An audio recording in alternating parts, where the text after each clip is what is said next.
రోహిత్ గారు, ఎందుకు ప్రతి సినిమా మీరు సింగ్ సౌండ్తోనే చేస్తారు? అంటే మీరు డబ్బింగ్ సినిమాకి ఏమైనా అగేన్స్టా, లేదా క్వాలిటీ గురించి లేకపోతే అలాంటివి ఏమన్నా ఇన్హిబిషన్స్ మీకు ఉన్నాయా? సింగ్ సౌండే చేయడానికి గల కారణాలు మీ అన్ని సినిమాలో సింగ్ సౌండ్.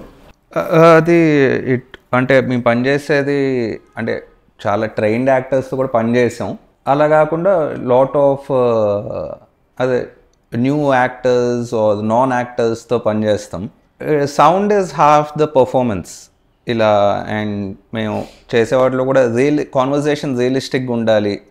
రియలిస్టిక్ అంటే ఓకే ఒక ఇద్దరు మాట్లాడుకుంటే వాళ్ళు నిజంగా ఫ్రెండ్స్ అన్న విషయం కన్వే అవ్వాలి నీకు ఇన్ చాలా తక్కువ. సో ఆ రకంగా ఇట్స్ డిఫరెంట్ రెండు డిఫరెంట్ మెథడ్స్ అవి, sync sound dubbing.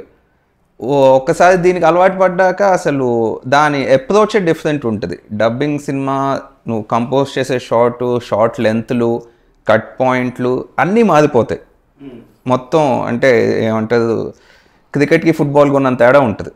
It's different game all together.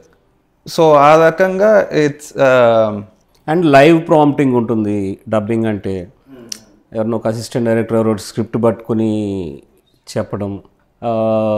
అంటే నటనలో వాచకం అనేది అది రోహిత్ అన్నట్టు half the performance is dialogue. కాబట్టి ఇదొక స్టైల్, మాకు నచ్చిన స్టైల్.